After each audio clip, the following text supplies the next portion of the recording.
Hey, we'll be going after Hephaestus soon. You good with the plan? I've already got the location of my assigned cauldron. Good. I heard you and Beta had a talk. News travels fast. It wasn't exactly a quiet conversation. There were just things that needed to be said. A healthy crop to those who clear the weeds between them, as the Utaru say. There is something I'd like to discuss. It's about the land gods. If you have time, that is. Sounds like you met my friend Talana. Yes. The Karja Huntress. I haven't seen armor like hers since the Red Raids. But Varl tells me that she too suffered at the hands of the Mad Sun King. Yeah. She's one of the good ones. Trust me.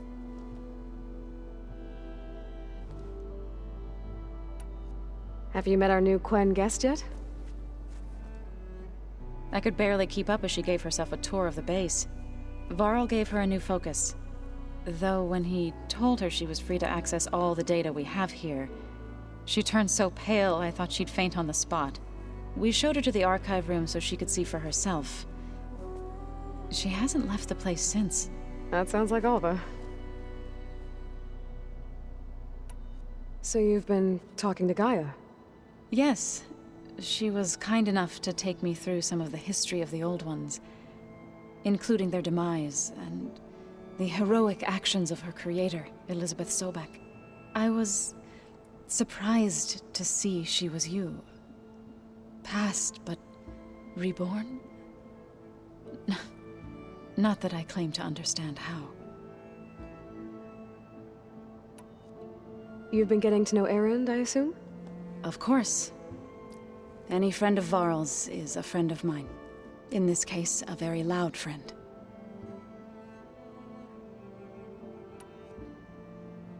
Are you guys training with Erend as well? If you count trying to stick a spear in his gut as training, then yes. I've been told. Please tell me you weren't being serious, though. Of course not. Good. I was going for a couple of broken bones. He called the Utaru leaf grazers. Laughed at the idea of us simple farmers being formidable fighters. Before I knew it, he and I were battling it out in the common room. The man is slow, but he can throw a hammer around. Don't look so worried. We're evenly matched. For now. Next time he's going down like a load of boar dump. Just try not to kill each other. Injuring his pride should be good enough. Is there anything I can help with around here? Hmm? Oh, no. We're doing fine. Are you okay? You and Varl have been friends for a while. I like to think so. I was wondering, what do you know about his mother? Oh. That bad, huh? Why do you want to know? He's spoken of his sister, Vala, but I noticed he avoids talking about his mother. She's the war chief of the Nora. Best warrior the tribe's ever known. Tougher than a Thunderjaw, but she could be pretty harsh at times. I see. That must have been hard on him. Thank you for telling me. I feel silly not being able to ask Varl directly. I wouldn't worry about it. He's probably afraid Sona will scare you off someday. I'd like to see her try. You ever play that board game Erend set up? Strike? I'm the one who gave it to him. I was hoping it'd distract him enough to spare us that ruckus he calls death metal. No such luck. You and Varl doing okay? Training, I mean. We're doing fine. Although I admit it'd be nice to take a small break from studying, just the two of us. But then who'd look after Erend? Well, there's always Katalo. Leave a loud Oseram with a brooding Tenakth. What could go wrong?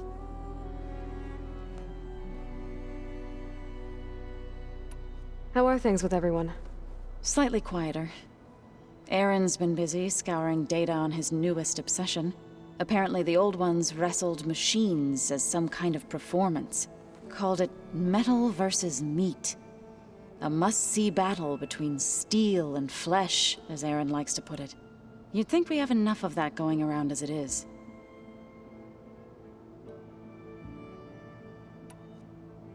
You look like you have something on your mind. We're going to war soon. And war is something I promised myself I'd left behind in the Red Raids. But the more of your data I go through, every voice I hear, every word I read from our ancient past, it makes me realize just how much life was given so that ours could flourish. Fighting for that gift, it's our responsibility. If we fail, it was all for naught. Helps to know you're not alone. For a moment there, you sounded like Varl. I don't know what you're talking about.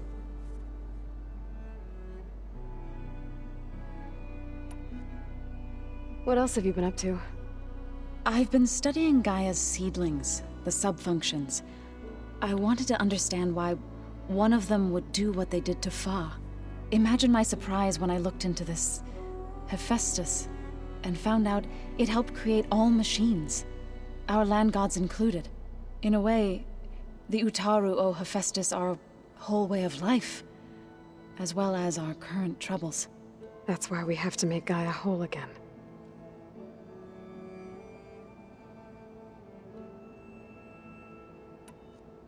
Found anything else combing through that data? Varl and I have been looking into the animals of the old world. Apparently there used to be thousands more species roaming around than there are today. Can you imagine that? I'd give anything to see them, even as holograms. Though I know that without Artemis or Apollo, that may prove difficult. At least I can find comfort in knowing Gaia used many of them as inspiration for her machines. Her memory honors them. What are you going to learn next?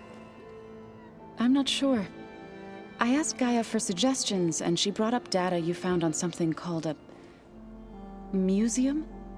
From what I gather, the old ones would store knowledge in them for all to see and learn from, like you've done here for us. Maybe one day more people will be able to use this place to learn the way we have. That sounds crowded, but nice. It looked like you were working on something over there. With Gaia now growing in strength, I've been trying to find a way to heal the land gods, even if some people think I should give up on them. Already said I was sorry. Your friend thought it'd be a good idea to replace the land gods with new machines when Gaia recovers. It wasn't. The land gods have taken care of our people for generations. They are not some broken toy to be thrown away. Even if they are just machines doing their job, to abandon them in their time of suffering seems cruel. I'm sure Varl understands that too. He does now. I had to get pretty mad at him at first, though. You know I can hear you guys, right? Read anything interesting lately? I found out the old ones use leaf infusions like the Utaru do. Tea, they call it. Apparently it helped soothe them. That and some sort of scented wax they used to cleanse their aura.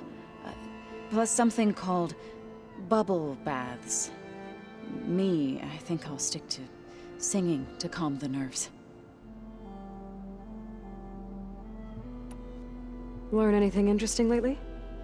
There's been much to read up on now that Aether has been reunited with Gaia. It's hard to imagine that machines like Stormbirds once helped heal the skies. I used to be terrified of them as a child. Thunder still brings chills to my skin. But everything Gaia creates has a purpose, no? Yeah. And if we can get Hephaestus back, she can get those Stormbirds in line.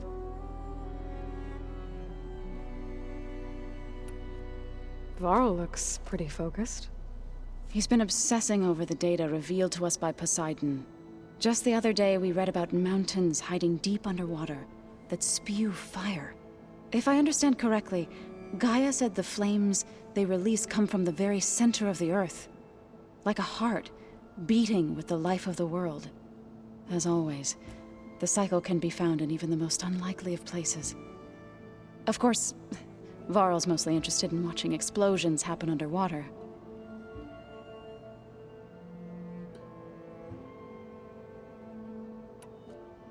I assume you've been looking into Demeter now that Gaia's merged with it? Yes. It's been humbling. To know that the seeds I carry in this pouch came in turn from the seeds saved for Demeter in the old world. It gives me hope that the cycle of life will prevail now, just as it did before.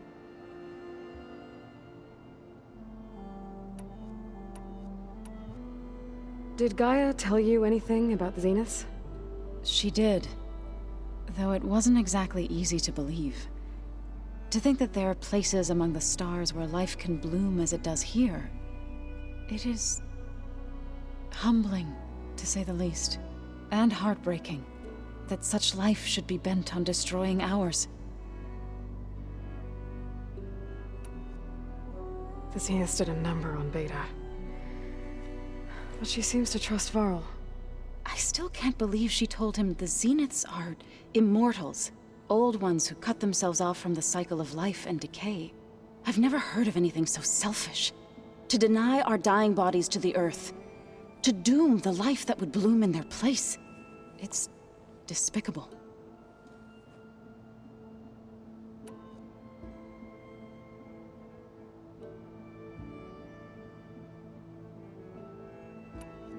I was hoping you could tell me more about the land gods. For generations, they provided for us. Seeding and harvesting the fields of Plainsong. Food for all. A miracle of endless bounty. A blessed land, providing sustenance for my people. Until the derangement. They had always enriched the soil, but for several seasons they have glutted it endlessly with mulch. At least now I know why. The repair bay below was meant to renew them. Without it, they became sick. That is why I must find a way to heal them before my people starve.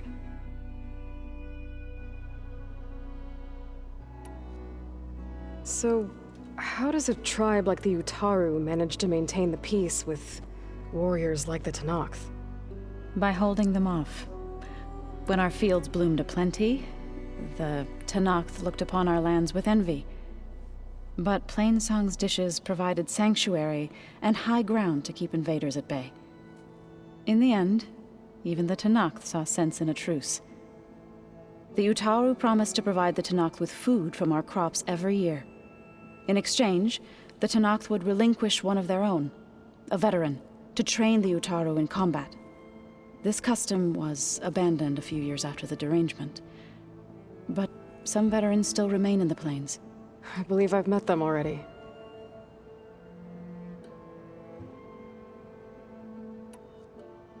I've been meaning to ask, what's the deal with you and the chorus? You didn't seem to be on the best of terms. That's what happens when you're the one Utaru who insists on publicly defying them. Twice. When the Carja invaded the Utaru plains, they did more than just attack our villages. They burned our fields, took our people as slaves, and murdered those who were too weak to make the trip back to Meridian. To be sacrificed in the Sun Ring. I was helping the healers back then, as waves of refugees swarmed into Plainsong. The chorus was divided in how to face the invaders. Some saw sense in raising arms. Others believed the dishes would keep us safe, as they had many times before. And while they bickered, I buried the seeds of the fallen.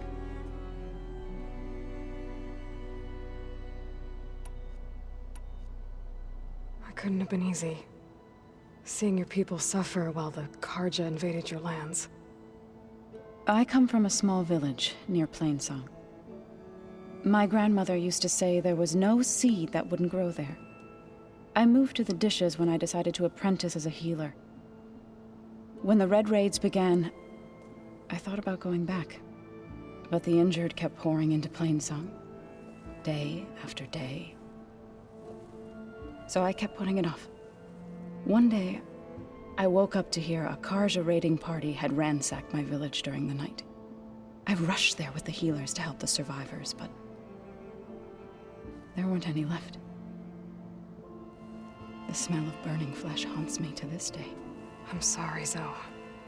I made it a point to appear before the chorus as soon as we returned, to demand that we take a stand against the invaders.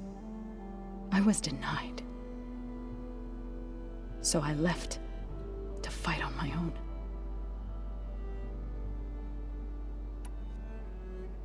You said you set out to fight the Karja alone? I did.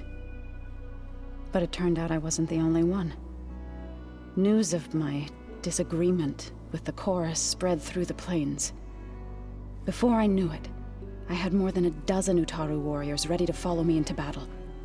We knew we couldn't take on the Karja armies head-on, but we also knew the lay of the land better than they did. We ambushed smaller raiding parties, sabotaged their supply lines, and hit their encampments at night. Sounds like you were a force to be reckoned with. Enough that the Tenakth took notice. When the clans began to push the Karja back east, they let us join their ranks. We chased the enemy all the way to Barren Light.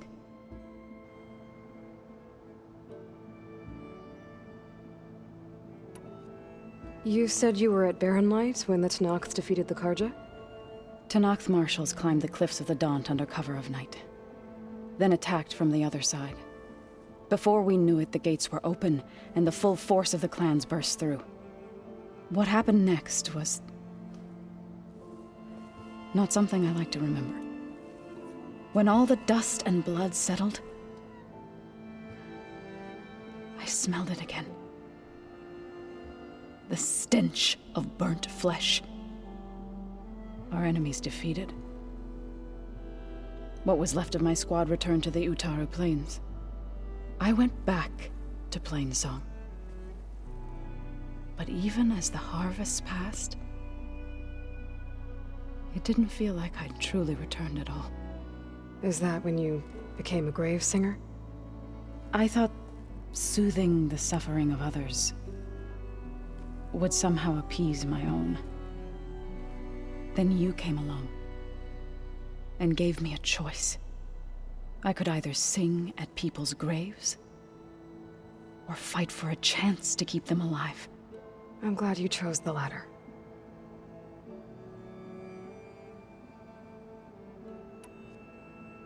You called yourself a grave singer. What does that mean? To all living things an end must come. It is my task to ease the passage. I try to bring comfort and sing of the renewal that death sows the way for.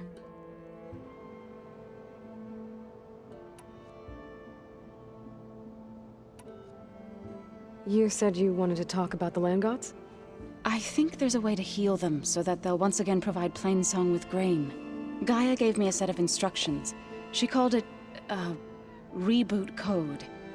If we deliver it to the land gods, their derangement will end. That's great. Maybe. There are thorns on the path. Unless the code is given by Hephaestus, the land gods will reject it. Gaia showed me a way around this. We need components called control cores from machines made by Hephaestus. Machines similar to the land gods. You mean Grimhorns? Like the one we fought in the repair bay? Yes. Gaia helped me locate 2 of them out west. So, kill the machines, get the control cores, then use them to adapt the reboot code into something the land gods will obey? If all goes well. But taking down 2 Grimhorns won't be easy. We'll do it together. Bless you, Aloy. I'll send you the location of the machines.